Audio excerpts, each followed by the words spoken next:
Saya itu dari Katolik. Di tahun 2022 itu saya masuknya di Kristen, Bunda. Saya masuknya di Kristen. Terus saya lulus dari SMA 2023. Saya diajak kembali di Katolik. Nah, sekarang saya kembalinya di Katolik. Nah, pertanyaannya sekarang saya butuh penjelasan dari Bunda. Kalau salah ya bilang salah, kalau benar ya bilang benar aja, Bunda. Saya berterima kasih. Ya, apakah itu termasuk dalam salah samba atau gimana, Bunda? Secara kekristenan, adindaku ini sudah benar atau belum? Secara Islam, saya ini sudah benar atau belum? Secara universal, yang disebut dengan benar itu adalah ketika kita konsisten. Sepakat nggak? Sepakat, Bunda. Nah, konsisten itu adalah kita membuktikan ucapan kita dengan perbuatan dan apa yang di dalam hati kita menyembah. Saya hanya ingin buktikan itu dulu. Saya belum bilang ini salah, itu salah. No, ngapain nanti itu masih jauh. Ketika saya mampu membuktikan bahwa Yesus sendiri menyembah, maka pertanyaannya adalah kepada adindaku ini sebagai umat Kristen yang katanya Kristen itu artinya pengikut Yesus. Siapakah yang diperintahkan Yesus untuk disembah dalam seluruh kitab suci Anda?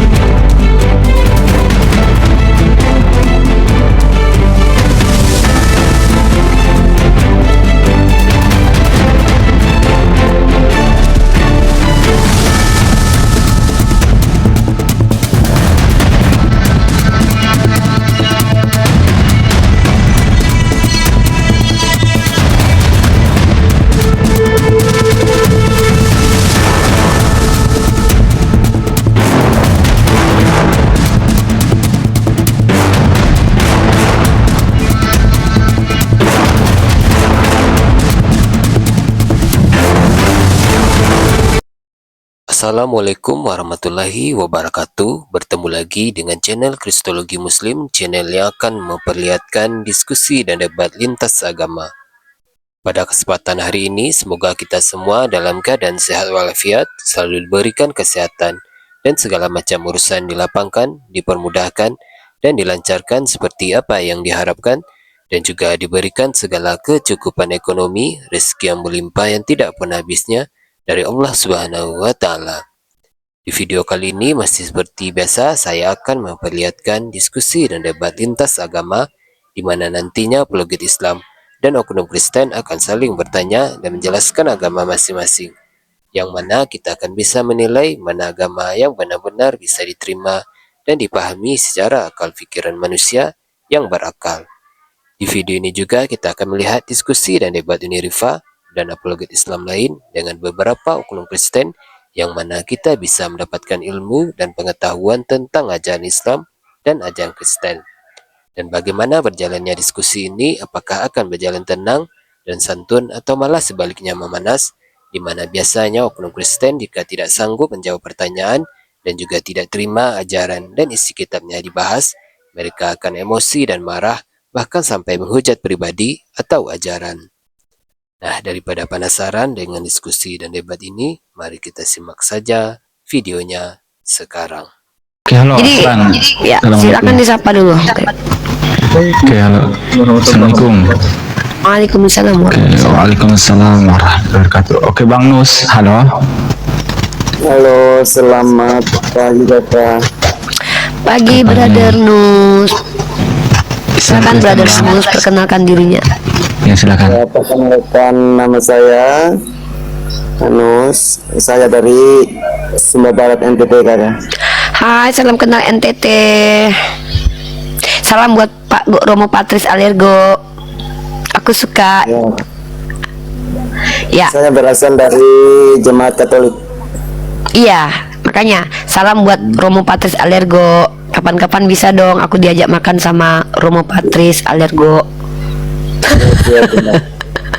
Iya, Iya, Brother Nus turu. Ini ruang dialektika ya, brotherku. Di ruang ini sebenarnya adalah prioritasnya itu kami siar Islam nih. Maksudnya siar Islam itu adalah kami mencoba untuk menjawab polemik, syubhat, pertanyaan terkait agama kami sendiri, yaitu Islam. Nah, kapasitas saya sebagai seorang mahasiswi Prodi Komunikasi Penyiar Islam yang sudah hampir 7 tahun dialektika dengan teman-teman Kristen ataupun Katolik. Nah, sabar ya, Kak.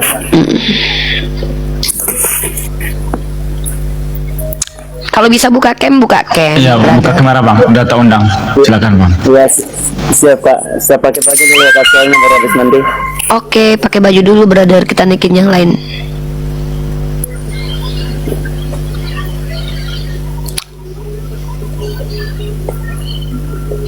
Assalamualaikum Asran. Gimana Dek, hafalannya udah disetor? Assalamualaikum warahmatullahi wabarakatuh. Lancar dong tesnya tadi nih, doa nih. Ya. Nanti Uni ini ya, Uni setor hafalan sama Asran ya Dek. Siap. Lewat VN aja nanti, terus benerin nanti. Baik, insyaallah, insyaallah. Dulu Uni ada, tapi dulu tuh terhenti gara-garanya adalah ini mau lanjut lagi nih.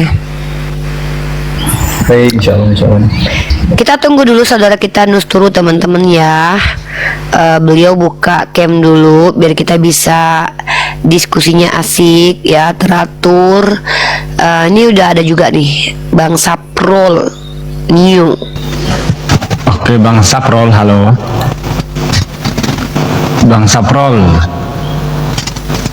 Halo Bang Saprol. Waduh. Nah, disuruh. Assalamualaikum warahmatullahi wabarakatuh.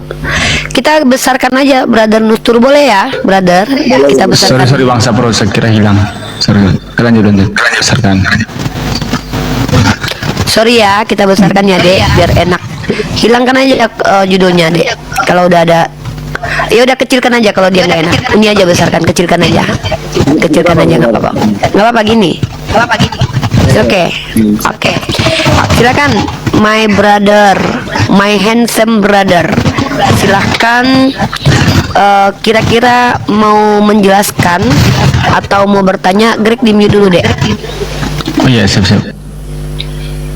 Nah, brotherku Nusuru di sini, ini ruang dimana kita berani untuk diuji keyakinannya dan berani untuk menghadapi pertanyaan-pertanyaan kritis. Karena kita sudah hidup di tahun 2025, azas negara kita juga demokrasi. Nah, sebagai bentuk menunjukkan sisi kekritisan kita, tandanya kita berpikir dan belajar, maka kita buka namanya forum dialog. Forum dialog ini motivasinya untuk saling mengedukasi, saling berbagi knowledge, kalau bisa saling berbagi atau transfer attitude. Karena kita bicara tentang agama. Uni mengajak Nusturu untuk terlibat dialog di sini dengan cara-cara yang baik, sesuai dengan perspektifnya masing-masing kebaikannya. Karena baik itu kan beda-beda tuh. Dalam Katolik gimana baiknya, dalam Islam gimana baiknya. Silakan Anda bertanya atau Anda menjelaskan. Kalau bertanya silakan ajukan pertanyaan biar Uni insya Allah dengan teman-teman lain menjawab nanti. Oke, siap Bunda. Ini pertama saya mau bertanya mengenai judul tadi ya Bunda. Ini yang mengenai salah sembah, kalau saya tidak salah tadi ya. Salah sembah. Nah, kan saya bercerita mengenai pribadi saya ya Bunda. Khusus pribadi saya. Nah, dulu memang saya itu dari Katolik. Di tahun 2022 itu saya masuknya di Kristen Bunda. Saya masuknya di Kristen. Terus saya lulus dari SMA 2023. Saya diajak kembali di Katolik. Nah, sekarang saya kembalinya di Katolik. Nah, pertanyaannya sekarang saya butuh penjelasan dari Bunda. Kalau salah ya bilang salah, kalau benar ya bilang benar aja Bunda. Saya berterima kasih. Ya, apakah itu termasuk dalam salah sembah atau gimana Bunda? Oke, kita jangan bawa Katolik, Protestan dan Islam dulu gimana? kita ke universal dulu, kita yang lebih luas dulu aja. Boleh, boleh, Kita Bunda. jangan bawa-bawa dulu Katolik kah, Kristen kah, Islam kah, gimana? Kita keluar dulu, kita di dasar dulu, paling rendah dulu, boleh? Boleh, Bunda. Nah, setiap agama punya panduan berkeyakinannya, yaitu kitab suci. Sepakat nggak sama Uni? Kalau Katolik itu ada magisteriumnya, ada pengajaran dari bapak-bapak gereja atau dari romonya. Nah, tapi secara fundamental yang mengajarkan kita tentang agama, tokoh sentralnya adalah di Kristen itu Yesus, di Islam adalah Nabi Muhammad. Sepakat nggak? Sepakat, Bunda.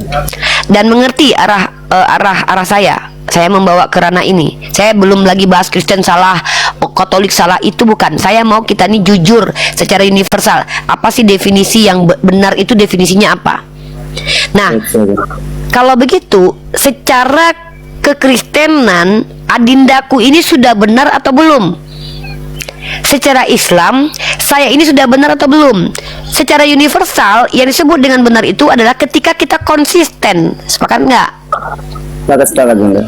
Nah, konsisten itu adalah kita membuktikan ucapan kita dengan perbuatan dan apa yang di dalam hati kita. Nah, itu kita secara universal nih. Maka kita pakai teori kebenaran koherens, mengkoherenskan, mempersesuaikan ucapan dengan perbuatan. Mari kita masuk ke ranah agama. Ya. Di Kristen, menurut Yesus, yang harus disembah itu siapa? Menurut adindaku ini, setahu adinda.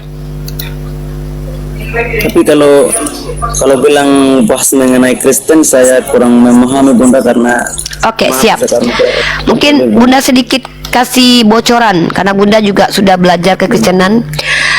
Dalam berbagai banyak ayat, Yesus memperkenalkan sembahan. Ya, kami mengenal yang kamu tidak mengenal yang kamu sembah, kami mengenal yang kami sembah. Pernah dengarkan ayat itu? siap, siap. Saya kasih ayatnya ya. Kita tunjukkan dulu kalau Yesus itu menyembah ya.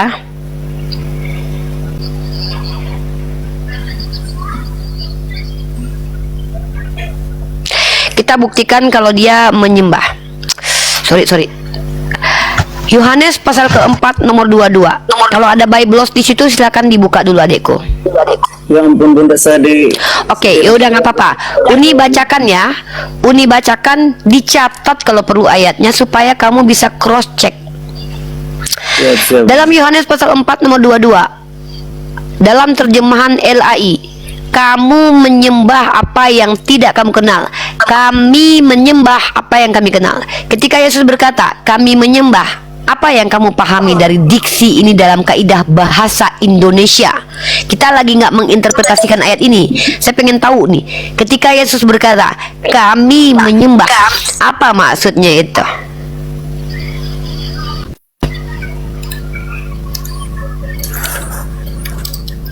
Paham nggak? Ini Yesus yang bilang loh, kami menyembah apa yang kami kenal. Merujuk kepada siapa kami itu?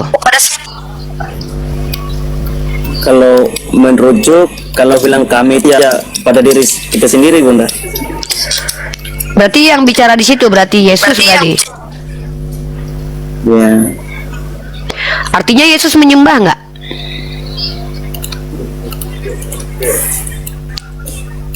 Ya, kalau kita ikuti dari perkataan-perkataannya Yesus, kami menyembah, berarti Yesus menyembah, Bunda. Nah, lalu kalau saya katakan bahwa Yesus menyembah itu pernyataan salah atau pernyataan benar sesuai Bible nggak?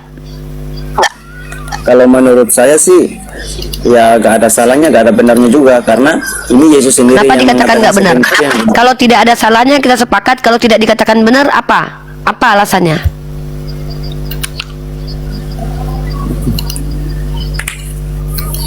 Nah, gini Dinda, kenapa diskusi ini butuh kejujuran bukan doktrin? Ya, betul. Kenapa coba? Karena jujur itulah yang disebut dengan kebenaran. Jujur itu yang disebut dengan kebenaran. Dalam teksnya, diksinya berbunyi, kami menyembah apa yang kami kenal. Di situ saya hanya ingin membuktikan bahwa Yesus yang kalian sembah itu adalah seseorang yang menyembah. Saya hanya ingin buktikan itu dulu. Saya belum bilang ini salah, itu salah. No, ngapain nanti itu masih jauh. Ketika saya mampu membuktikan bahwa Yesus sendiri menyembah, maka pertanyaannya adalah kepada adindaku ini sebagai umat Kristen yang katanya Kristen itu artinya pengikut Yesus, siapakah yang diperintahkan Yesus untuk disembah dalam seluruh kitab suci Anda? Saya bukan Kristen, Bunda. Ya, Katolik. Saya kan Kristen Katolik kan kitabnya sama, kecuali Katolik ada Deuterokanonikanya. Cuman kalau kita gunakan Biblos, dalam seluruh Biblos itu, dalam kitab Perjanjian Baru sepanjang kehidupan Yesus, siapakah yang harus disembah menurut Yesus? Kalau kamu sudah mengikuti menyembah kepada siapa yang Yesus perintahkan kamu disembah, kamu bukan termasuk orang yang salah sembah. Maka judulnya kita ganti, Nusturu, penyembah yang benar, tidak seperti keseluruhan Oten yang salah sembah. Nah, kita panjangkan judulnya ini. Tapi ketika kamu tidak mengikuti siapa yang kamu tidak mengikuti perintah Yesus dalam penyembahan, ya kamu salah lah. Karena kamu nggak ngikutin Yesus, salah lah. Kamu kan ngakunya Kristen, pengikut Yesus. Katolik itu mengaku pengikut Yesus. Jadi kalau kamu adalah orang yang sudah menyembah kepada siapa yang Yesus perintahkan untuk sembah, kamu adalah Kristen yang benar, Katolik yang benar. Kita belum bicara bagaimana dalam pandangan Islam nih. Kita tak ada urusan nih Islam betul ini, nanti masih jauh, masih 5 SKS lagi kita lalui. Kita masih bicara dalam kaidah agama masing-masing. Nah, Unirifa benar nggak menyembah? Oh, benar dong. Apa pernyataannya? Saya menyembah kepada Allah. Dari mana Rifa tahu? Saya ngikutin Nabi Muhammad. Siapa yang bilang? Nabi Muhammad. Mana dalilnya? Ini Al-Quran dan hadis. Ini datang dari Nabi Muhammad. Bisa dibuktikan? Bisa dong. Maka saya bisa dikatakan penyembah yang benar dalam kaidah Islam. Dalam kaidah agama Katolik, apakah Anda sudah benar? Ya, kita konfirmasi dulu lah. Terbukti nggak penyembah kepada siapa yang Yesus suruh sembah? Paham nggak? Kalau nggak, cari kata-kata yang lebih rendah. Artinya gini, kalau kamu betul-betul Katolik yang benar, kamu harus mengikuti Yesus. Benar nggak? Ya, benar. Maka Yesus perintahkan siapa untuk disembah? Silakan dijawab sendiri.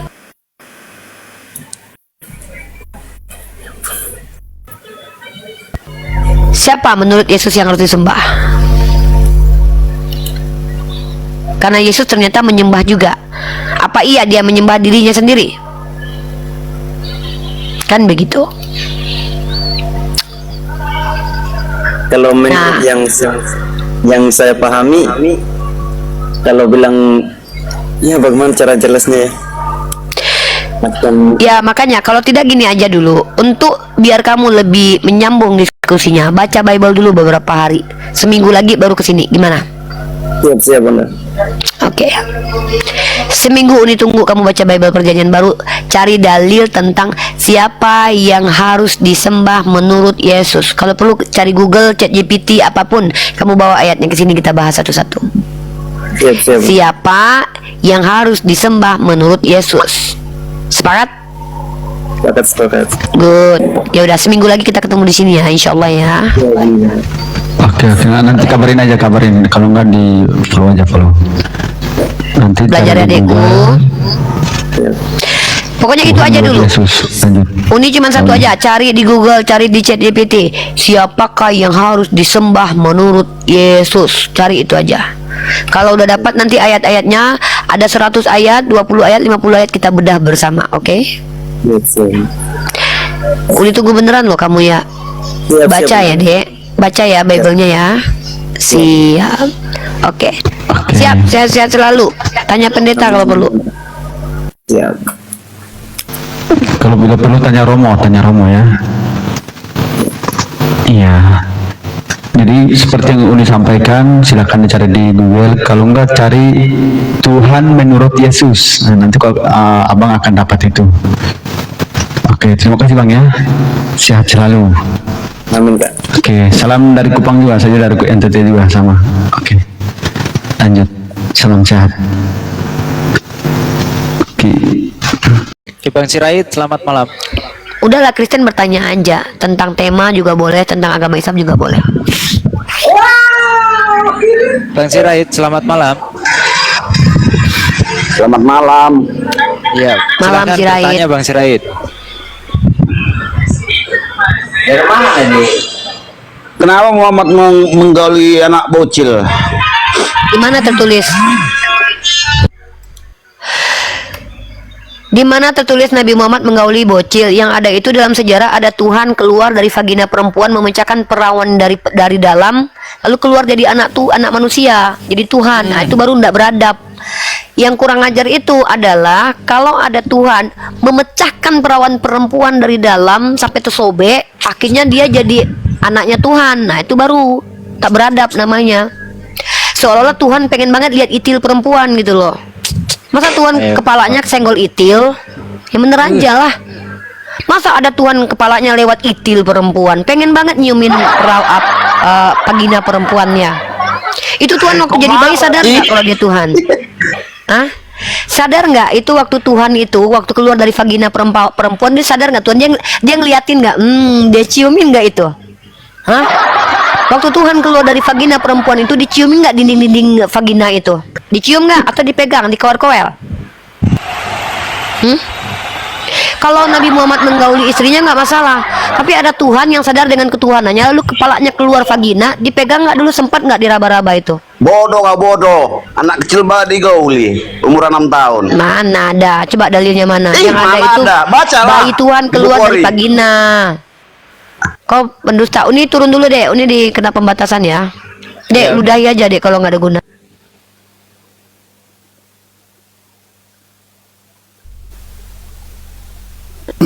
Sirait, kurang-kurangi minum pertalite campur kalpanak Sirait.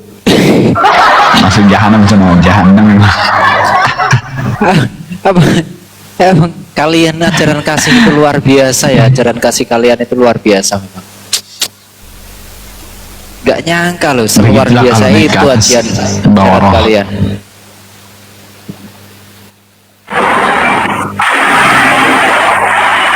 Bang Jai, selamat. Assalamualaikum malam. warahmatullahi wabarakatuh. Waalaikumsalam warahmatullahi wabarakatuh. Bang Jai, Muslim Waalaikumsalam Bang Jai. warahmatullahi wabarakatuh. Ya, salam kenal dari Lombok. Baik, salam kenal Bang Jai. Terima kasih Bang Jai. Ada yang mau disampaikan Bang Jai? Cuma menyampaikan kalau hotel-hotel yang naik di sini ya kayak barusan itu dia tidak menguasai kitab-kitabnya, itu aja. Percuma ditanggapi. Baik, terima kasih Bang Jai ya. Izin Siap, Bang Jai, siap. kita Siap. buat hotel ya. Ya, Makasih, salam Bang. kenal ya semuanya ya. Ya, sama-sama Bang. Assalamualaikum warahmatullahi wabarakatuh. Waalaikumsalam warahmatullahi wabarakatuh. Aduh, gimana kira-kira Uni? Betul ya, jadi apa yang disampaikan Uni langsung terbukti dengan dia naik ke atas.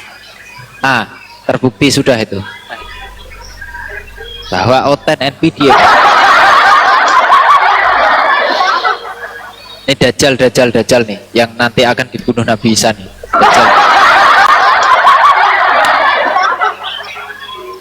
Dajjal. Ya, selamat malam. Ya, Muslim Kristen Bang.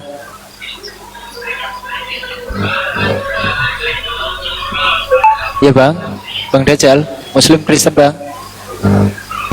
Ya, Iya, ateis. Gimana Ya. nih?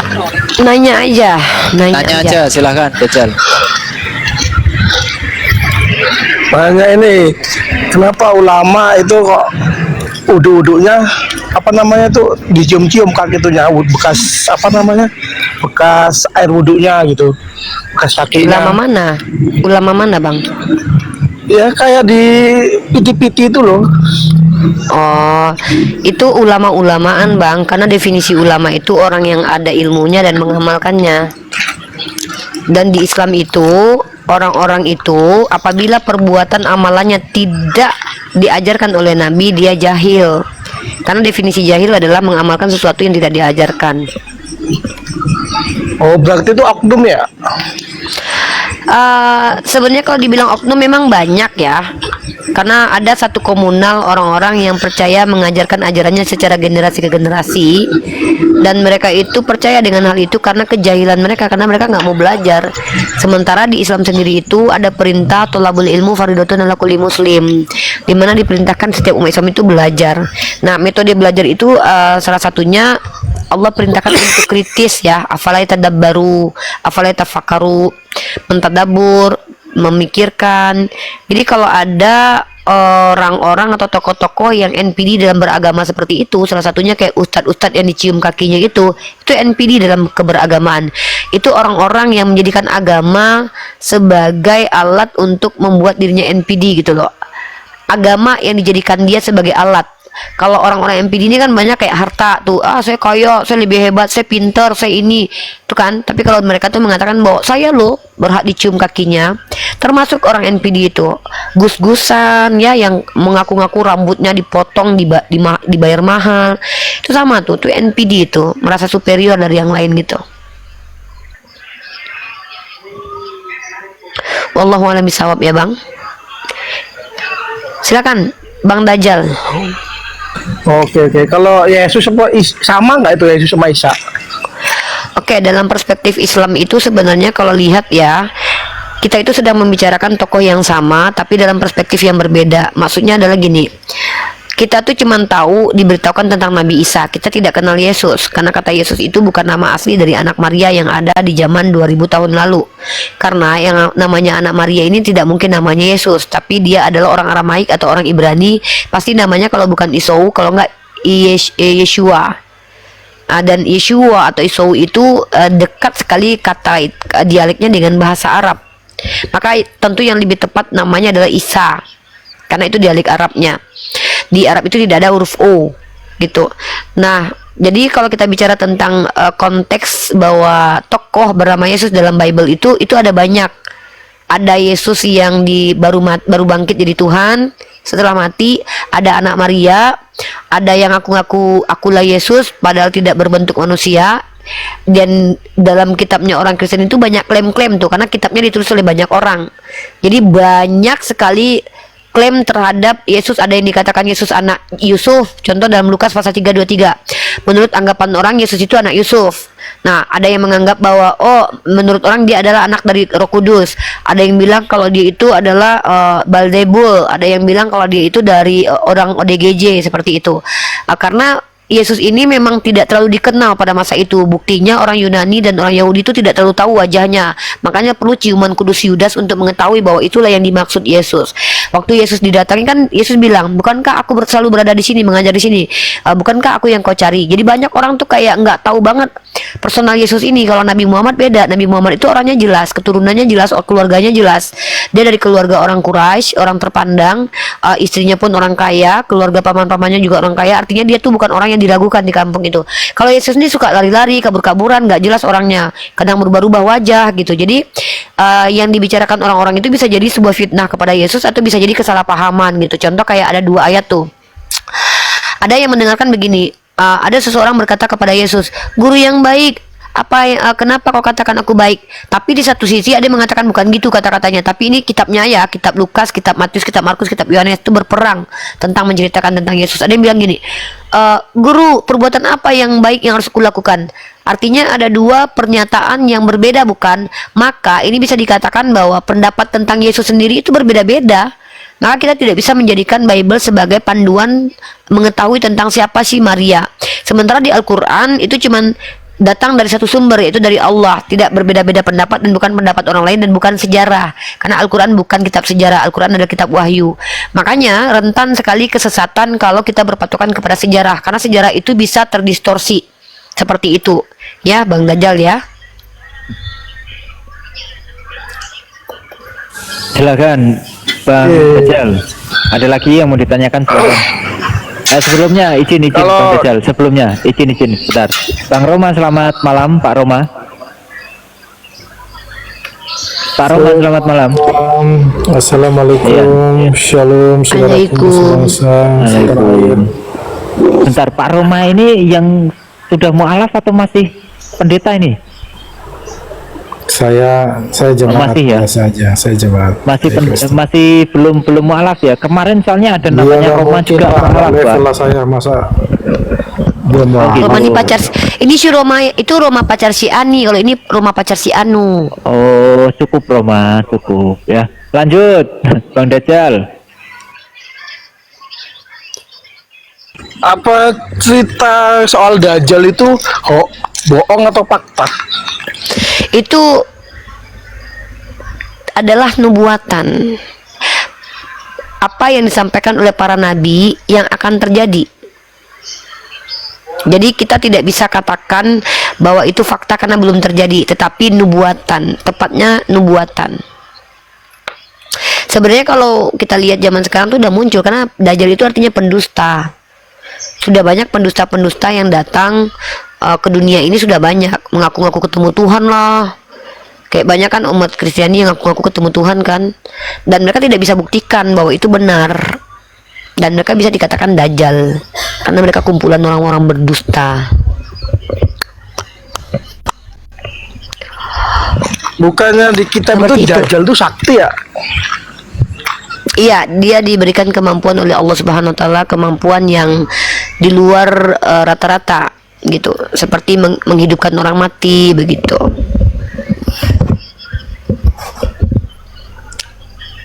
Kan zaman udah canggih ya zaman ya. Kan kalau Dajjal muncul di bom aja udah mati. Ya bom aja nanti. Ya, di bom aja nanti. Oke. Ada lagi pertanyaannya? Ada lagi Bang Dajjal, kalau cukup kita geser dulu ke Pak Roma biar nanti gantian. Silakan Pak Roma, ada yang mau ditanyakan Pak Roma? Ya, saya. Kalau nggak aku yang nanya, yaudah aku yang nanya deh. Kenapa Tuhan kamu dinasihatin Musa langsung berubah pikiran dia? Ayo jawab. Ayo jawab. Gimana? Kenapa Tuhan kamu waktu dinasihatin Musa langsung berubah dia? Kenapa dia langsung menyesal? Berubah pikiran. Ya, baik. Silakan dijawab. Ya, emang kenapa?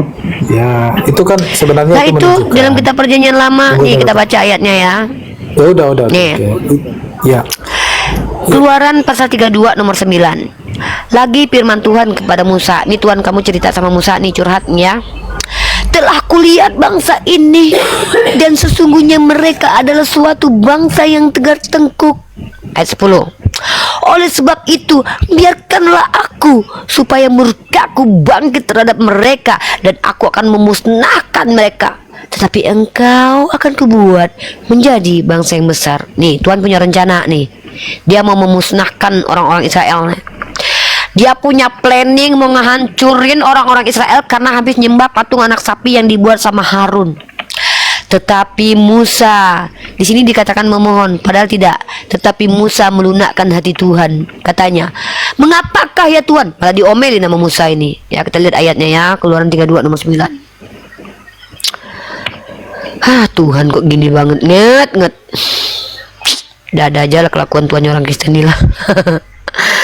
Bikin pusing, bikin suuzon Tuhannya kalian itu, tau nggak? Bikin berdosa. Tuhan dinasihati langsung menyesal dia. Ya, nih kalian lihat nih. Ada aja lah kerjaan Tuhan kalian nih, bikin aku keder aja.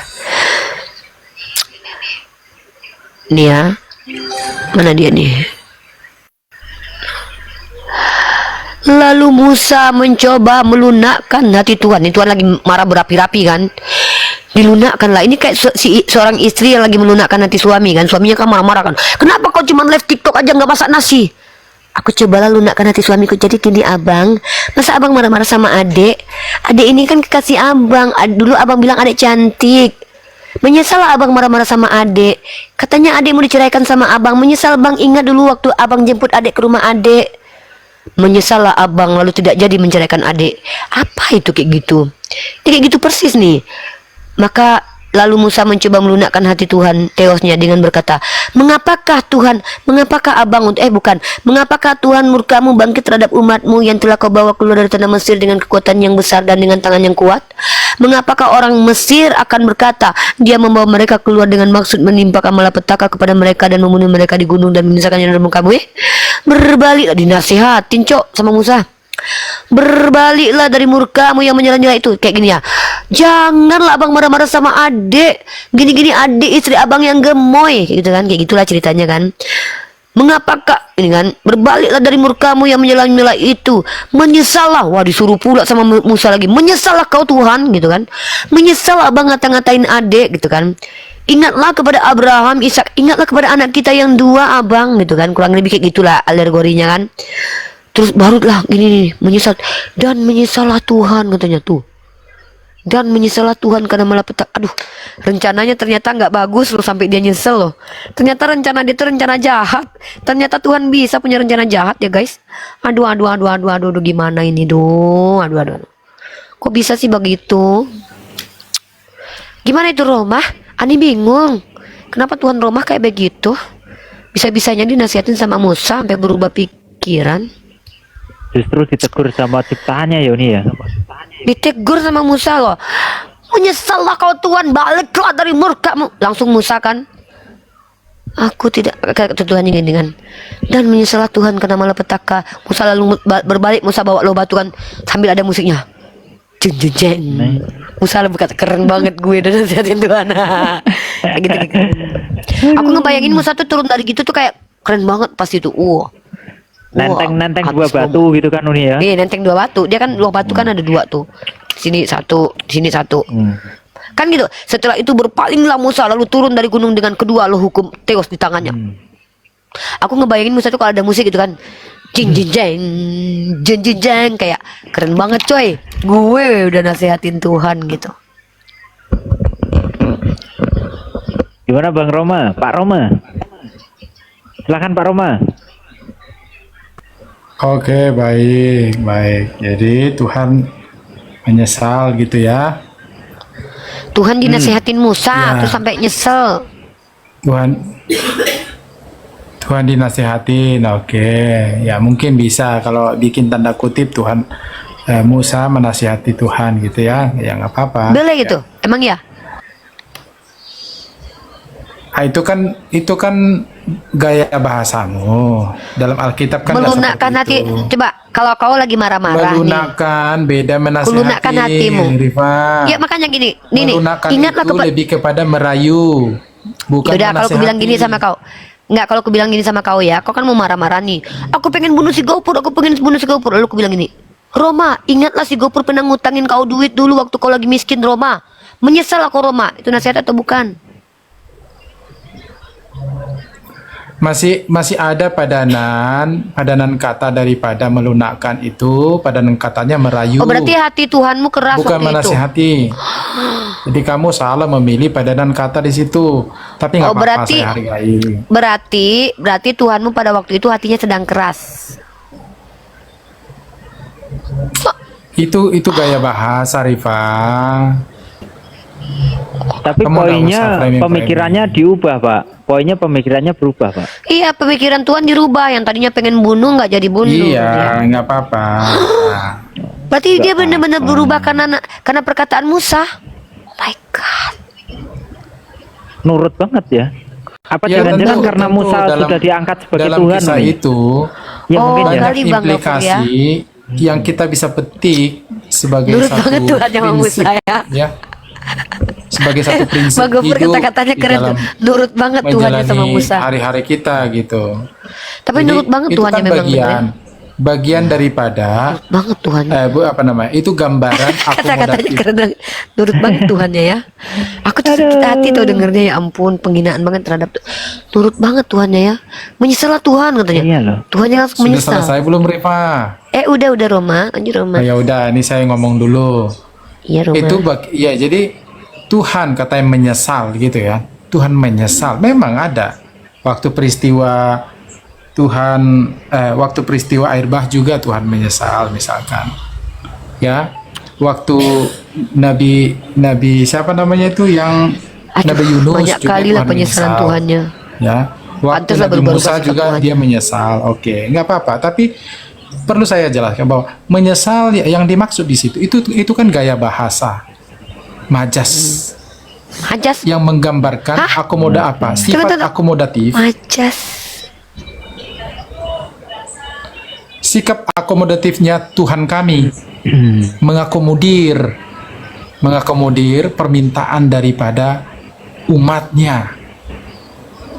Dia bisa diajak dalam tanda kutip negosiasi seperti Abraham menegosiasi diajak nego. Tuhan. Ya memang karena Tuhan itu penuh kemurahan. Yang Tapi Tuhan itu bukan nego, inginkan, itu namanya kita menasehati itu. Menyesalah Tuhan. Kalau nego tuh Tuhan, kalau misalnya segini, Ya, lah, kasih segini, nggak apa-apa Sodom lah. dan Gomora, waktu peristiwa Sodom dan Gomora kan ada seperti percakapan negosiasi di sana. Ya, Abraham dan Tuhan melakukan komunikasi negosiasi. Kalau ada Tawar-menawar, 50 Pak, ya. orang gimana? Oh, saya tidak akan tunggang Bang balikan. Gofur masuk ya, Bang Gofur ya. Ya. Nih, Rifa ini kalau sama Ini saya dia, tahu, Pak. nih, Pak Roma, saya tahu. Rifa Hasil ini dari suka- tawar menawar. Rifa, kau Hasil suka dari sekali negosiasi senggol-senggol Kristen, Tuhan ya? dengan kamu berdebat dengan sama Musa. si Cakra, senggol terus Kristen. Udah si Cakra udah bilang Iya saya kali. Islam. Ih, pede kali senggol-senggol Kristen enggak lah. Aku cuma bilang Kamu kok kalau ada senggol-senggol contoh terus kitab yang Kristen. terdistorsi ya Bible. Framing Ih, Kristen. mana ada aku senggol-senggol enggak ada. Itu Bang Framing aku Ali bilang itu dia mirip mau mengaku Paulus. itu pasti.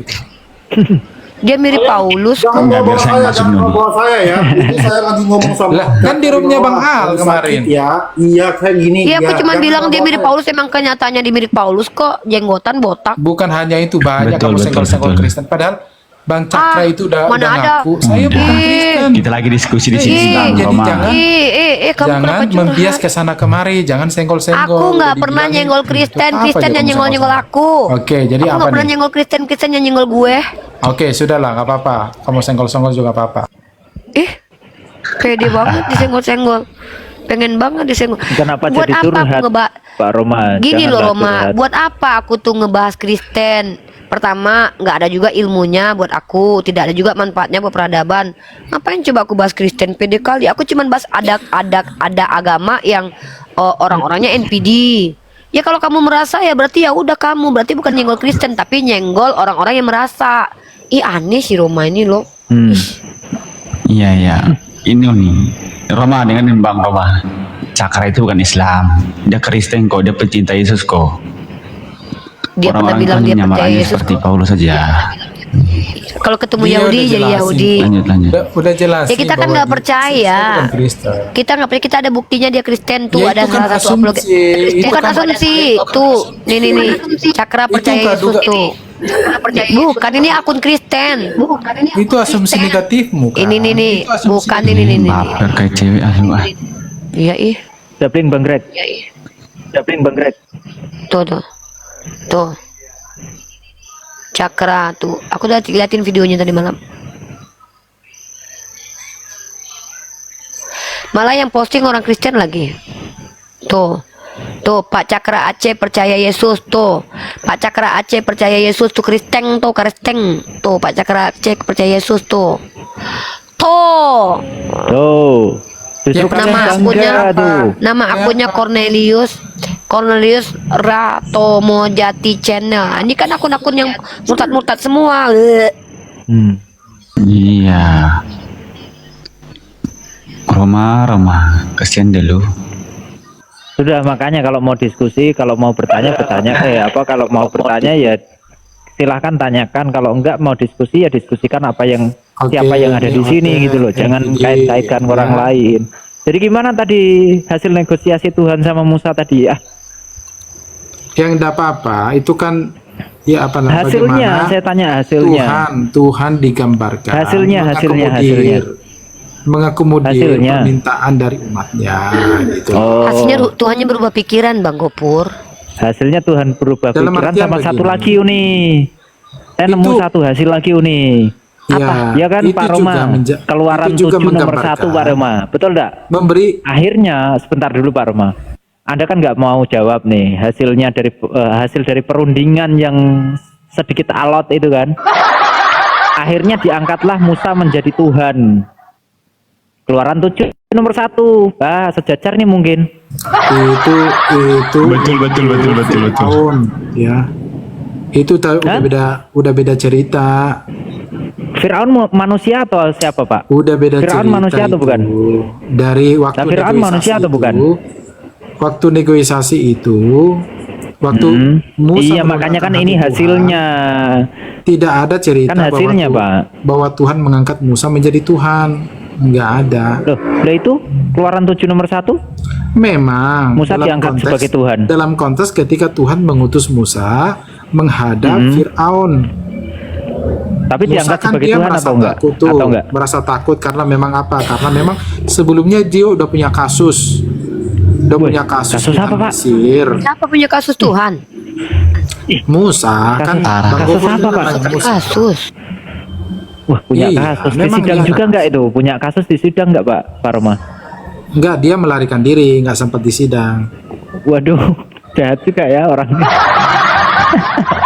Memang kalau Anda baca kisahnya itu memang dia kan punya kasus, dia membunuh atau prajurit mandor daripada pekerja orang-orang Israel pada waktu itu, ya kan? Jadi Siapa, Pak? Ya, Musa ya. Karena Musa sudah mengenali dirinya siapa, bahwasanya dia walaupun dia ada di istana Firaun, tapi dia sebenarnya orang Israel. Maka ketika dia ada melihat orang Mesir atau serdadu Mesir melakukan kekerasan terhadap orang Israel, dia marah. Dia bahkan membunuh. Nah, tapi ternyata membunuh itu dibenarkan atau enggak, Pak? Membunuh itu dibenarkan enggak? Ya, tergantung konteksnya seperti apa. Tapi intinya memang tergantung konteks. Coba, Pak, yang menerima 10 hukum Taurat dan Komandemen siapa, Pak? Musa. Terus yang melakukan pembunuhan siapa? Yang dapat kasus membunuh siapa, Pak? Musa. Kenapa Musa mendapatkan makanya aku bilang tadi, 10 hukum tapi dia konteksnya. melanggarnya, Pak? Tergantung konteksnya. Loh, konteksnya apa di situ? Ya, membunuh bisa dalam tanda kutip ya. Diizin atau dibolehkan membunuh dalam situasional atau dalam kasus-kasus tertentu. Kasus-kasus apa, Pak? Kasusnya misalkan apa? Dalam perang ya, dalam perang. Oh, dalam perang. Ya. Perang sama siapa Musa pada waktu itu, Pak? Banyak, dengan kota Ai juga ada. Kalau Ai atau apa ya? kalau semisal dia itu membunuh, ya kan? Itu diperbolehkan. Itu diizinkan juga. Boleh itu artinya diizinkan juga atau bukan, Pak? Iya, jadi memang diizinkan, diperbolehkan. Kenapa nggak dia boleh. harus melarikan diri, Pak? Berarti ketika sudah diizinkan atau diperbolehkan untuk membunuh saat perang, kenapa dia harus melarikan diri, Pak? Artinya dia salah kalau melarikan diri. Iya, dia Ngapain kan harus terjepit. melarikan di situ. diri? Dia terjepit. Terjepit siapa? Ya dia kan belum apa, dia masih bangsawan lah, golongan bangsawan, tapi dia bukan raja, ya kan?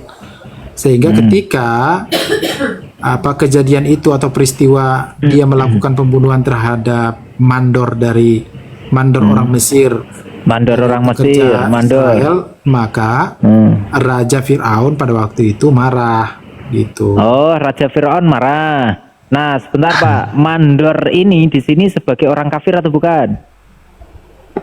Mandor itu kan orang Mesir. Orang Mesir, orang kafir atau bukan? Anak buahnya Firaun kan itu kan? Iya.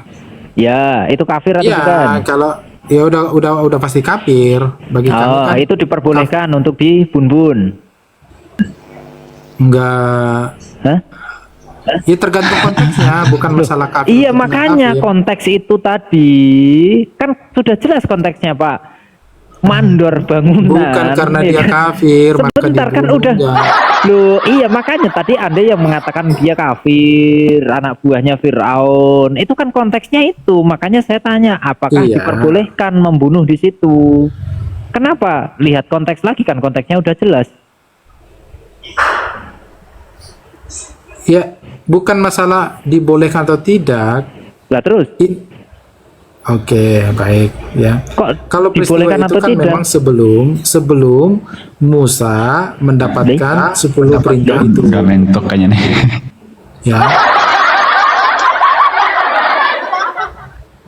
Jadi apa nih? Udah mentok. Aduh. Udah mentok. Enggak, Anda nggak paham. Jadi oke, ada Ya, paham perintah, kan saya, Pak. ada perintah, larangan untuk larangan ya. Tidak boleh. Karena memang dalam kekristenan walaupun itu belum bertobat, walaupun pernah membunuh, pernah merampok, pernah mencuri, kalau dia bertobat, dianggap bertobat, bisa menjadi rasul gitu kok Pak ya. Karena di dalam kekristenan seperti itu ya. Oke. Nah Pak, itu. tahu nggak? Ini seperti yang dikatakan Uni, ya, pembahasan tadi ya, Uni yang Uni sebutkan, ya, bahwa ternyata Paulus itu sebenarnya sejak kapan sih Pak diangkat sebagai rasul? Sejak kapan Pak? Ya, jangan kemana-mana dulu. Jadi ya saya ini jelaskan. konteksnya tetap tentang utusan Pak. Karena Anda sudah mentok di kasus Musa, Anda hanya narasi kosong Pak, nggak membawakan dalil Kok apapun. narasi kosong? Ya silakan dalilnya Pak, di mana diperbolehkan untuk membunuh dalam konteks yang Anda sebutkan Pak. Tidak diperbolehkan. Nah, tapi Musa membunuh. Ya, gini, memang ada larangan ya. Ada larangan. Oke, ada Tapi larangan. adanya larangan itu tidak kemudian terus ada tandingannya diperbolehkan, enggak seperti itu. Lah terus kenapa Musa membunuh? Kita belajar Ya, terus kenapa Musa membunuh?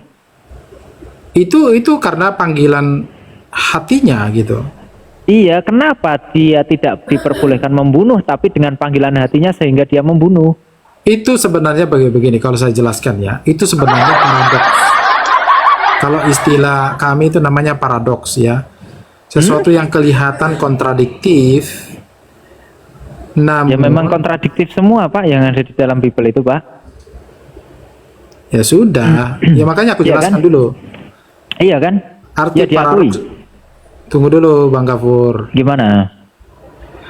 Arti paradoks dalam konteks kami adalah ada dua hal yang kelihatan saling kontradiktif, atau sesuatu yang kelihatan kontradiktif, bukan dua hal ya, tetapi ini sesuatu yang kelihatan kontradiktif, tetapi sebenarnya di balik itu mengandung satu makna gitu loh.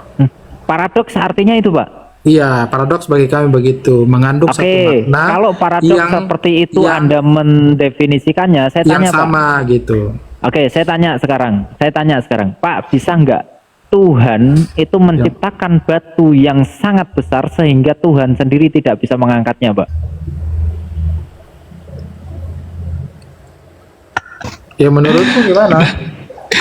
Kacau lagi.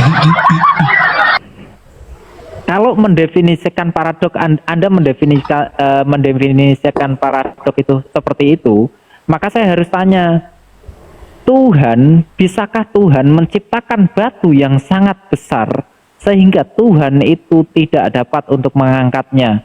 Itu pertanyaan paradoks atau bukan? Itu bukan paradoks. Apa coba? Ya itu kontradiktif. Pak, kontradiktif Bedakan itu kontradiksi ketika ada dengan dua paradoks. pernyataan yang saling bertentangan, itu namanya kontradiksi, Bertentangan, Pak. betul. Kontradiksi itu artinya adalah dua pernyataan yang saling bertentangan, dua pendapat yang saling bertentangan. Justru yang Anda katakan kontradiksi, yang seharusnya kasusnya di sini kontradiksi, Anda katakan ini paradoks. Yang harusnya paradoks, Anda katakan di sini kontradiksi. Gimana sih Pak? Aduh. Ya gini Gofur. Jadi kalau Anda baca secara cermat itu kitab suci. Tes urin Pak, tes urin katanya, tes urin dulu Pak. Paramix. Waktu Tuhan Helikopter. 10 perintah kepada Musa. Nah, waktu dia turun dari Gunung Sinai, dari puncak Gunung Sinai, yang dia lihat apa? Yang dia lihat bahwa bangsa orang-orang Israel itu melakukan suatu pesta ritual menyembah patung lembu. Iya enggak? Ya Betul. kan? Ya. Betul. Tapi melihat itu, apa yang Musa lakukan? Apa Pak? Dia hancurkan itu 10 hukum. Ya kan? Terus? Lalu dia bilang, siapa yang memihak kepada apa? Yang memihak Tuhan, gabung ke saya. Nah terus? Ya, yang tidak mau, maka ambil setelah gabung, sekarang ambil pedangmu, bunuh. Terus? Nah, itu kan kontradiktif ya, kelihatan. Apa yang kontradiksi di situ Pak? Musa membawa 10 perintah yang isinya salah satu jangan membunuh. Tapi ketika dia sampai di tempat orang Israel, melihat mereka lagi berpesta pora dengan ritual-ritual menyembah patung lembu, Musa ya memerintahkan untuk bunuh gitu loh. Memang kan kontradiksinya dengan apa Pak? Itu kan seolah-olah kontradiktif sih apa? Enggak, kontradiksi itu dengan apa? Anda menyampaikan hal ini, itu kontradiksi dengan pernyataan Musa yang mana gitu loh? Yang bilang bunuh. Oh, oke. Berarti Anda mengatakan bahwa Musa itu diperintahkan untuk tidak membunuh, tapi satu sisi bukan Musa diperintahkan, dia memerintahkan bawa, untuk membunuh. Dia bawa 2 iya, batu saya paham berisi 10 dalam 10 hukum perintah, Taurat. Yang Dalam salah 10 satunya isinya jangan membunuh. Iya, makanya Tapi setelah, saya paham. Makanya Iya. konteksnya di sini adalah Musa itu membawa 10 hukum Taurat yang ada salah satu isinya adalah dilarang membunuh.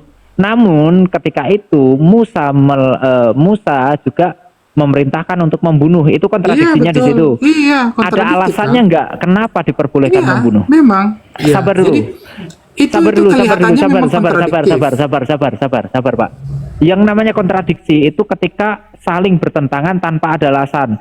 Anda mengatakan bahwa di situ yang diperintahkan untuk dibunuh oleh Musa itu orang-orang yang seperti apa, Pak? Ada alasannya enggak? Musa memerintahkan untuk membunuh orang yang tidak sepakat dengan agama atau tidak sepakat dengan Musa. Betul? Bukan tidak sepakat dengan Musa, tetapi adalah mereka yang sudah durhaka terhadap Tuhan mereka. Poinnya adalah orang yang dibunuh, yang boleh dibunuh adalah orang yang durhaka kepada Tuhan, betul? Iya. Kontradiksinya di mana di situ? Itu pengecualian namanya, Pak, bukan kontradiksi. Gimana sih?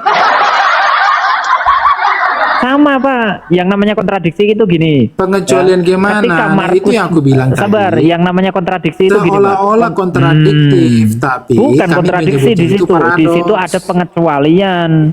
Itu yang kami sebut paradoks. Apa ini sih? Ini betul Kamu yang belajar, dikatakan Uni Kamu nih. belajar lagi deh.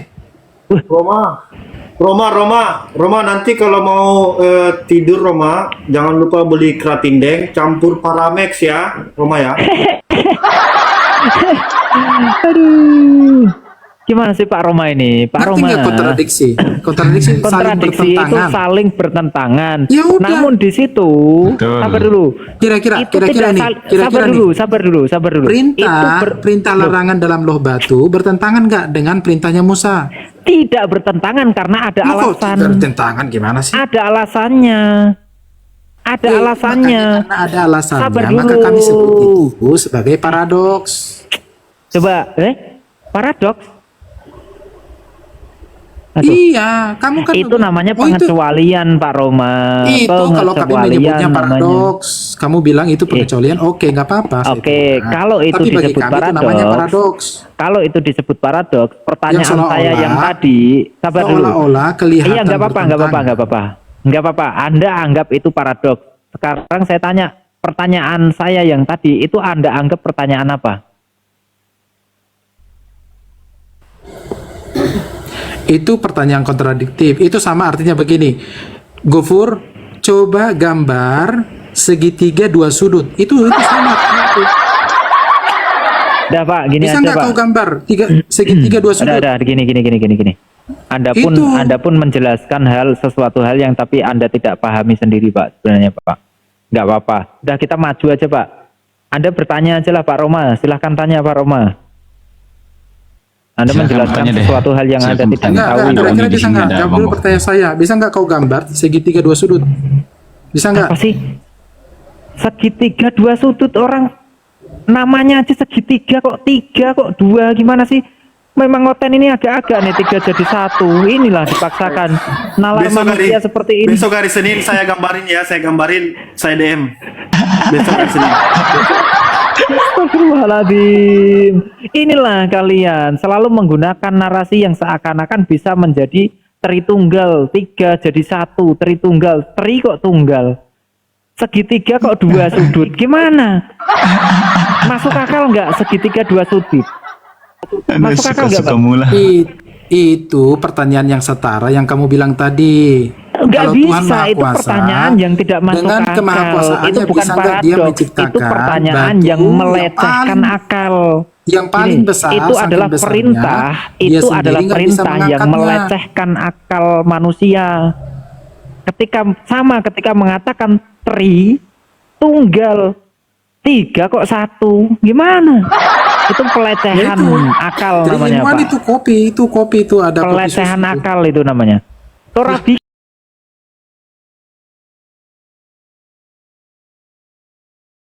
satu unsurnya itu jelas. Namun ketika bercampur itu tetap ada 3 unsur.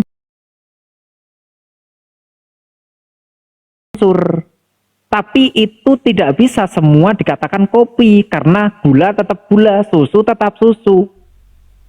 Kopi ya ketika dicampur dengan gula, maka kopi campur gula, kopi dicampur susu, maka kopi susu. Tidak bisa kopi dicampur gula kok menjadi gulanya menjadi kopi, nggak bisa, Pak. Gimana sih? Udah lewatkan aja nggak? Itu aku kan hanya sekedar memberi tandingan doa. Loh, iya makanya inilah Anda selalu kekristenan itu memaksakan, terlalu memaksakan. Jelas Anda mengatakan bahwa segitiga dua sudut itu tidak akan mungkin bisa terjadi, betul, Pak? Itu yang aku maksud. Betul? Itu namanya kontradiktif. Kontradiktif. Sekarang saya tanya Tritunggal. Sekarang saya tanya Tritunggal kontradiktif atau enggak? Paradoks dan kontradiktif. Oke. Jadi kontradiktif itu bisa masuk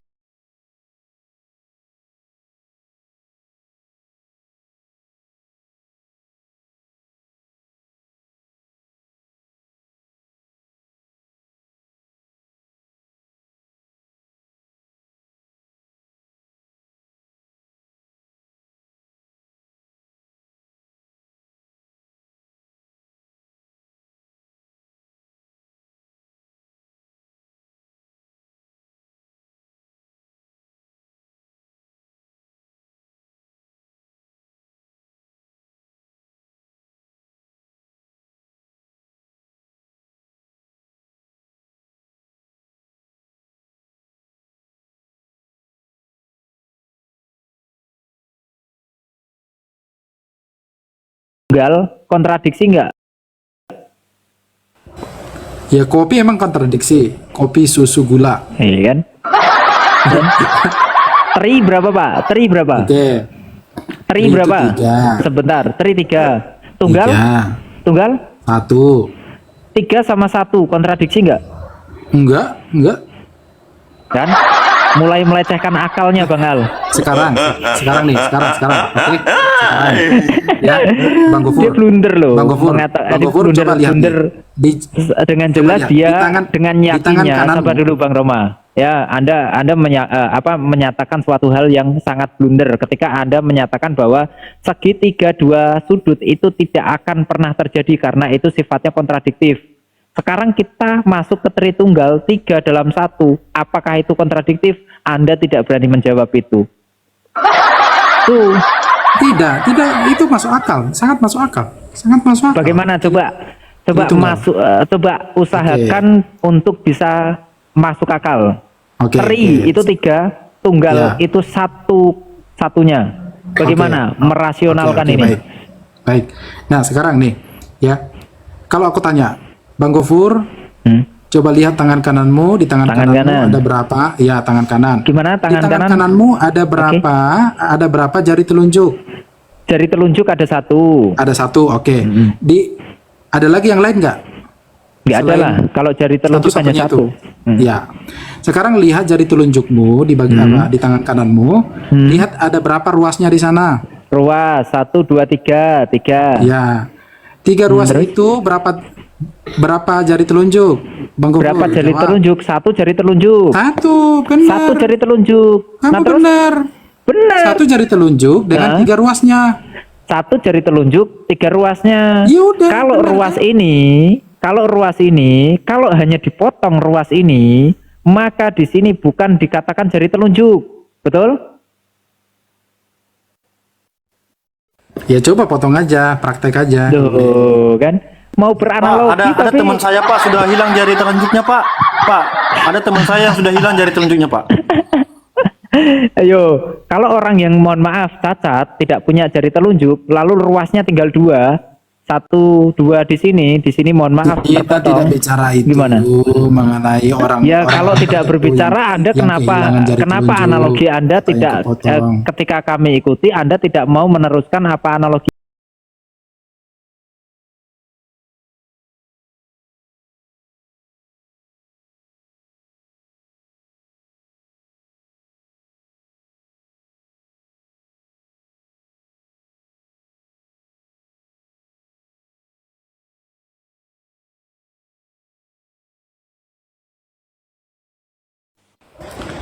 Astaga, saya hanya Nah, kan nggak menggambarkan bisa tentang jawab. 3-in-1 doang. Nggak bisa jawab. Saya hanya menggambarkan, bukan saya Iya, mengubah jari Anda telunjuk, menggambarkan bukan sesuatu kemudian hal, anatomi. namun Anda tidak paham Kamu apa udah yang lari Anda ke gambarkan anatomi gitu loh. Anda itu menggambarkan sebuah hal, tapi Anda tidak paham apa yang Anda Lalu gambarkan. jangan lari ke anatomi. Kenapa kamu lari ke anatomi? Ya udah gini aja, Pak. Saya mau tanya, Pak. Pak, tipologi Yesus itu sebagai apa, Pak? Yesus itu ditipologikan sebagai apa, Pak? Ya sudahlah, ini orang Kristen yang pintar coba naik nih layani. Akhirnya Berarti kamu nggak pinter ya, Roma? Berarti kamu belum pinter. Jangan lupa beli keratindeng ya.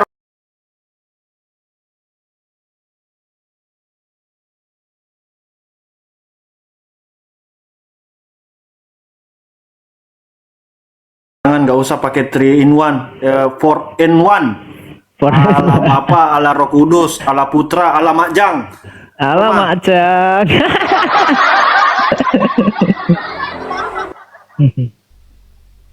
Mana masih ada? Teman-teman sambil dibantu tap-tap layar ya, dibantu follow-follow juga ya akun yang ada di atas agar kemalnya kuat, dibantu apa namanya? Love orange juga diisi teman-teman ya. Belum ada yang mau naik ini. Analoginya Risuli Lubis lebih masuk akal. Apa yang dianalogikan Risuli Lubis? Silahkan masuk aja. Masuk aja. Apa masuk akalnya mana? Siapa yang nurunin Bang Dajjal? Kirain udah pergi, udah nggak. Ya silahkan lanjut lagi Bang Dajjal. Nah, Anda mengaku Assalamualaikum. ateis. Gofur, izin ya, Siap, Uni Uni. biar fokus di tempat Yonatan Nandar ya, jadi moderator ya. Oke, siap-siap Oh, Uni, siap, siap-siap Uni, Uni, siap, Uni. siap-siap. Waalaikumsalam Assalamualaikum. warahmatullahi wabarakatuh, Bang. Waalaikumsalam warahmatullahi Waalaikumsalam wabarakatuh. warahmatullahi wabarakatuh. Waalaikumsalam warahmatullahi wabarakatuh. Bang Dajjal, Anda tadi mengaku ateis. Ya, Gimana? Ada yang mau ditanyakan Bang?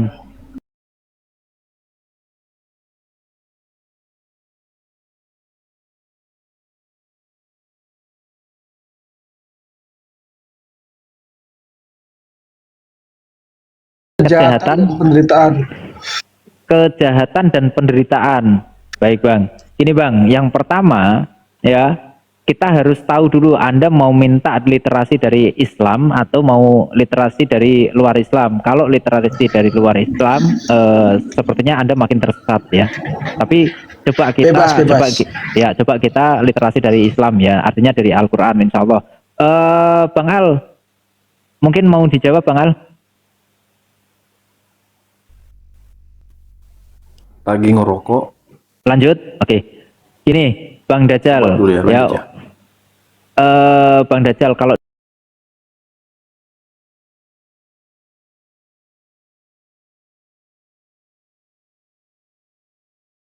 dalam Islam itu gini,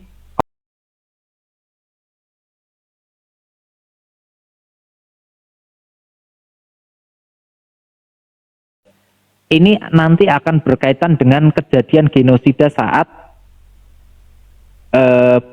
air bahnya Nabi Nuh, ya kan? kenapa membumi hanguskan, membumi ratakan kan gitu. Nah, artinya di sini apa, Bang? Di situ Nabi Nuh telah diutus Allah untuk menyampaikan kebenaran, memperkenalkan siapa Tuhan yang benar, namun mereka mendustakan apa yang telah disampaikan. Maka orang-orang yang tidak mau mengikuti apa yang dikatakan oleh Nabi Nuh itu dihukum di dunia. Ya, pada saat itu juga dihukum. Untuk apa? Untuk menjadi pelajaran bagi kaum setelahnya. Nah, turunnya Al-Quran dijelaskan, Bang, wa ma khalaqtul jinna wal insan illa liya'budun. Artinya adalah tidaklah Tuhan Allah menciptakan manusia dan jin kecuali hanya untuk beribadah. Nah, kalau dalam Islam itu gini, Bang, ada beberapa fase kehidupan manusia. Yang pertama yaitu alam kandungan, alam roh. Yang kedua alam dunia. Yang ketiga alam barzah. Yang keempat adalah alam akhirat. Yang pertama alam kandungan atau alam roh, ya, itu disebutkan kita ketika kita sebelum dihembuskan nyawa kita, roh kita dihembuskan ke rahim bunda, itu kita sudah ada perjanjian. Alastu birabbikum qalu bala sahidna, bahwa roh itu bersaksi bahwa engkaulah Tuhanku. Di situ maka kita selalu mengucapkan ketika ada orang mu'alaf itu kita kembali ke Islam, bukan pindah ke Islam tapi kembali, karena sejatinya manusia itu adalah fitrahnya manusia Islam, ya. Itu yang pertama. Untuk kedua, ya, yang namanya dunia itu hanya sebagai ujian, Bang. Ya, dunia itu hanya sebagai ujian. Wama alam nasr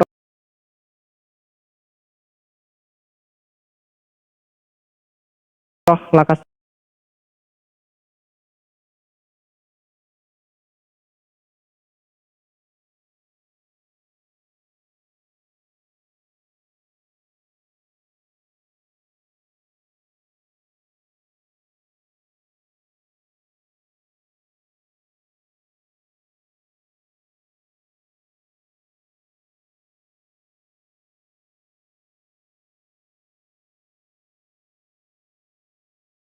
milih untuk jahat, karena kita diberikan free will. Maka kalau dalam Islam itu ada namanya akil balik, Bang.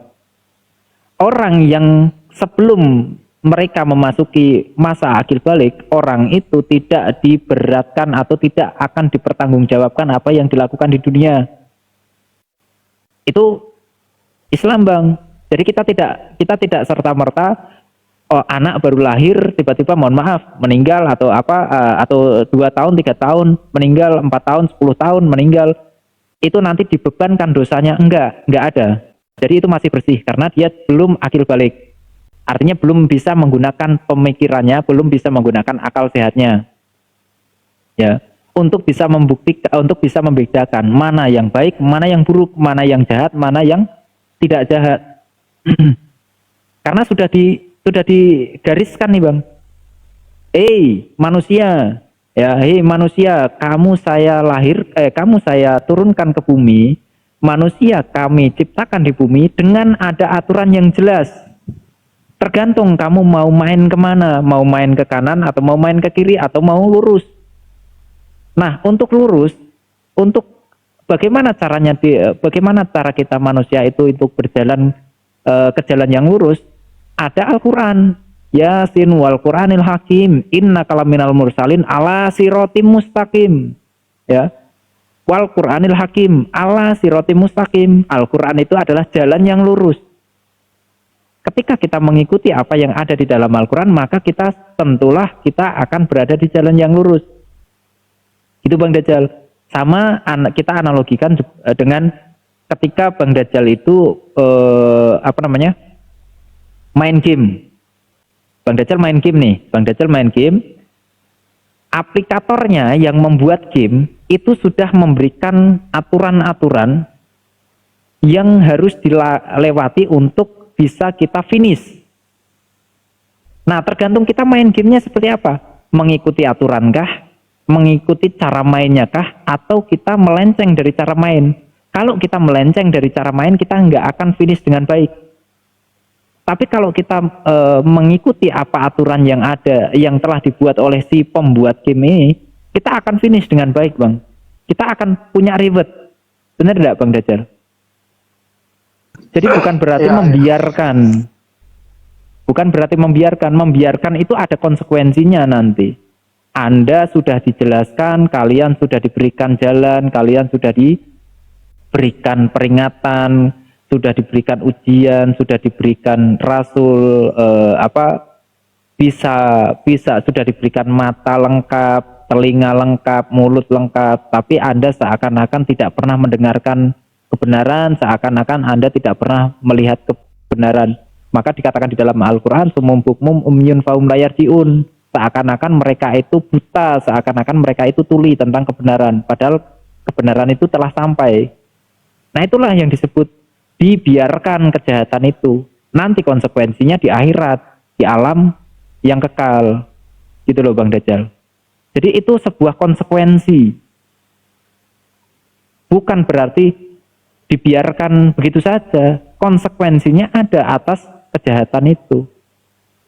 Itu, Bang Dajjal. Lanjut, Bang Dajjal. Ayo. Nggak ketemu ini. Nah? Ya udah, saya tanya lagi nih ya. Apa benar ada kehidupan ya? Nggak ketemu apanya, Bang? Nggak ketemu apa? Poinnya nggak ketemu. Nggak ketemu, jawabannya nggak ketemu. Ya udah, simple aja ya jawaban saya kasih simple karena Anda mungkin nggak terlalu gimana ya? Saya kasih simple aja lah, Bang. Manusia diciptakan, ya kan? Itu diberikan pilihan, diberikan jalan. Kalau kamu mengikuti aku, maka kamu akan saya berikan reward. Tapi kalau kamu mau melanggar apa yang aku perintahkan, silahkan, nggak masalah. Nanti saya kasih hukuman kamu di hari akhir. Udah, cukup itu aja. Ya udah, oke. Lalu apa benar ada kehidupan setelah mati? Benar. Emang udah pernah mati gitu? Belum, Bang. Saya belum pernah mati, tapi saya diberitahukan oleh Allah lewat Rasul kami bahwa kematian itu hanya sebuah proses dan nanti ada kehidupan setelah kematian, Bang. Makanya kami beriman karena kami orang yang beragama. Berbeda dengan Bang Dajjal, karena Bang Dajjal tidak percaya Tuhan, maka akan mempertanyakan itu. Bang Dajjal percaya Tuhan enggak? Saya nggak percaya, cuman nggak percaya. Boleh saya uji Anda, Bang Dajjal? Boleh saya uji Anda? Nggak, bentar dulu. Saya nggak percaya Tuhan. Anda kan nggak percaya cuman Tuhan. Harusnya kalau orang-orang yang gini, Bang Dajjal, harusnya kalau orang-orang yang tidak percaya Tuhan itu biasanya mereka mempunyai mereka mempunyai akal logika yang tinggi. Sampai-sampai mereka itu tidak percaya Tuhan karena berusaha untuk merasionalkan Tuhan itu seperti apa. Ketika mereka tidak menemukan jawaban atas pertanyaan itu, maka dia berhenti, stuck di situ, akhirnya ateis. Nah, sekarang boleh nggak saya tes Anda untuk membuktikan keateisan Anda sejauh mana? Boleh? Enggak, saya mau tanya ini, saya kan nggak percaya Tuhan ya. Cuman saya bingung ini, alam semesta ini gimana terciptanya gitu loh. Alam semesta ini gimana terciptanya? Iya. Loh, Anda ateis kok, harusnya Anda yang tahu lah. Kalau kami gampang menjawabnya, Tuhan, kami percaya Tuhan kok. Gimana sih Anda ini? Kami orang beriman. Terus siapa yang ciptakan Tuhan? Beragama. Hah? Terus siapa yang ciptakan Tuhan?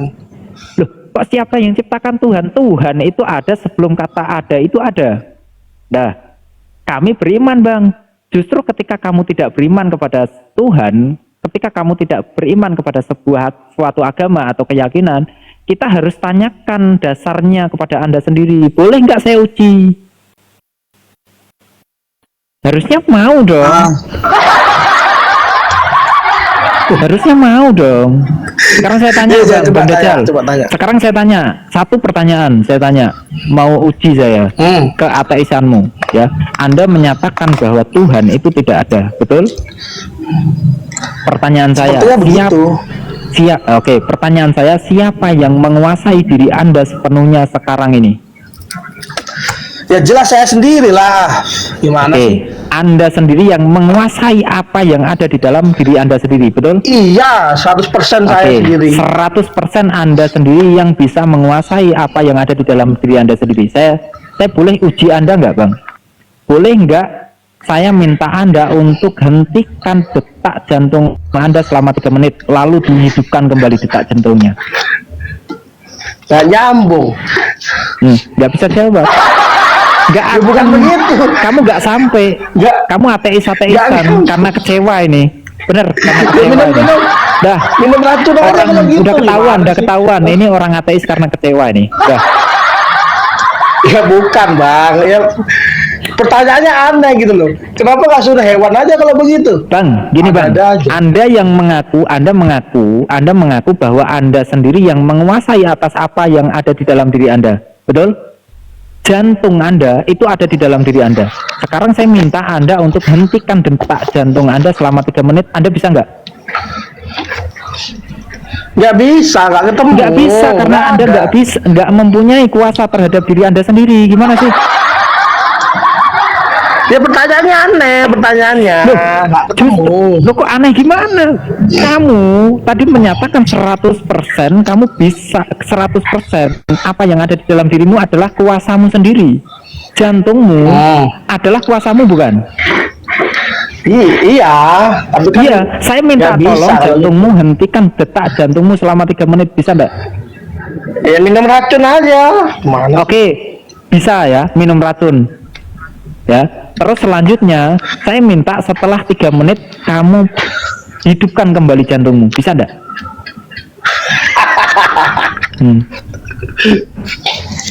Sekolah lagi jadi ateis, Bang, ya. Sekolah lagi jadi Emang ada ateis. sekolah gini? Dajjal. Iya, Dejol. Coba nanti kalau kamu atau kalau kita ketemu, saya tampilin. Itu coba tunjukkan rasa sakit itu atau gambarkan rasa sakit itu sama saya. Kamu bisa nggak gambarkan rasa sakitnya itu? Kalau saya tampilin.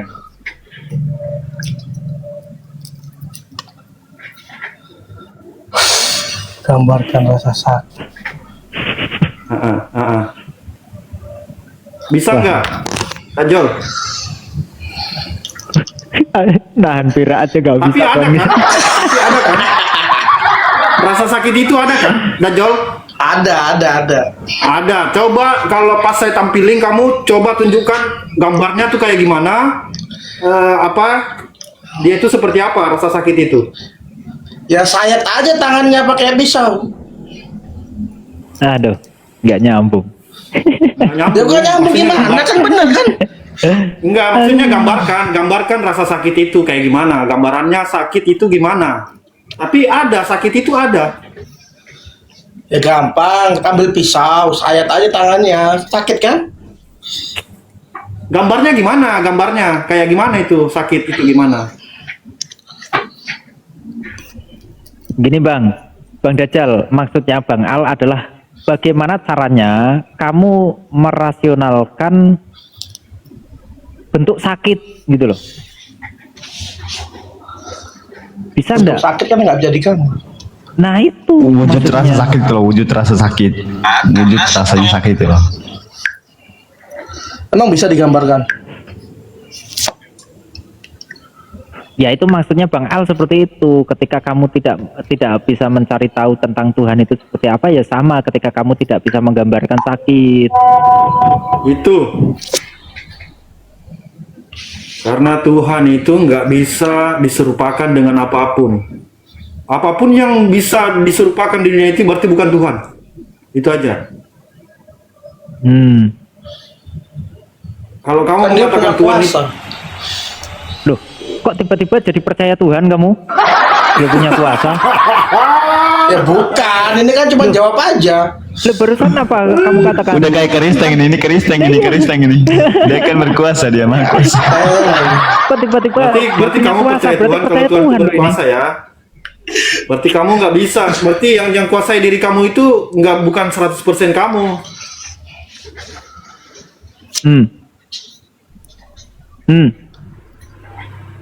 Karena Tuhan yang punya kuasa atas diri kamu itu. Dajjal. Kamu Dajjal. keceplosan. Oke, Dajjal, lanjut sama Om Gapur ya. Gimana sih Bang Dajjal?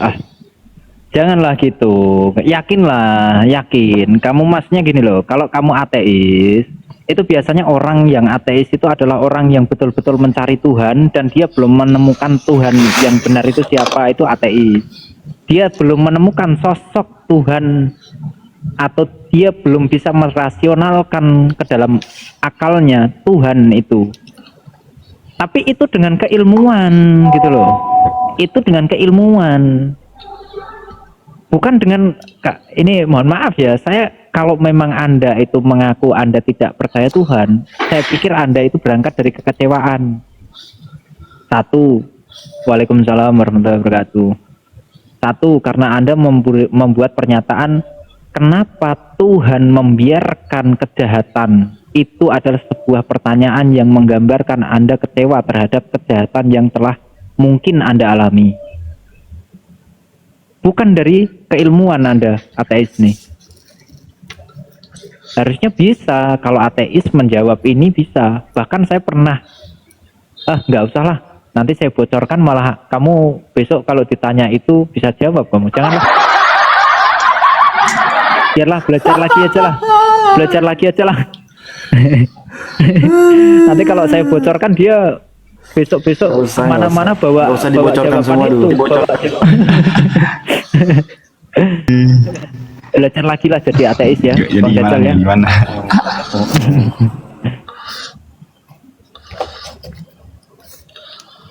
Bang Dajjal, orang itu mau mengateiskan orang itu gampang banget loh. Gimana cara? Gampang, orang mau mengateiskan orang itu gampang. Coba ada orang Kristen nggak naik, silahkan naik. Saya ateiskan bisa. Saya bikin kalian nggak percaya dengan Tuhan, bisa. Karena apa? Pertanyaan-pertanyaan yang saya sampaikan itu bisa dijawab hanya oleh orang Islam. Keyakinan lain nggak akan bisa jawab.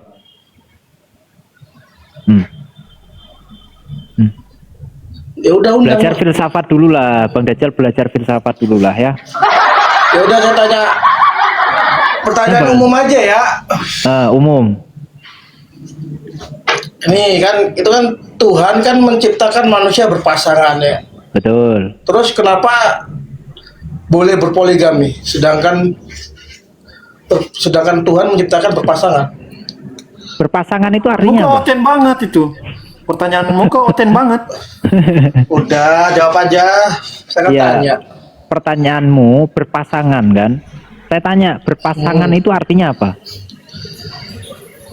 Ya, pasangannya itu ya jodoh. Jadi ya jodoh. Apakah jodoh itu hanya dikaitkan hanya satu dengan satu? Bisa nggak saya berpasangan itu mengatakan pasangan itu adalah perempuan dan laki-laki, baik dan buruk, hitam dan putih?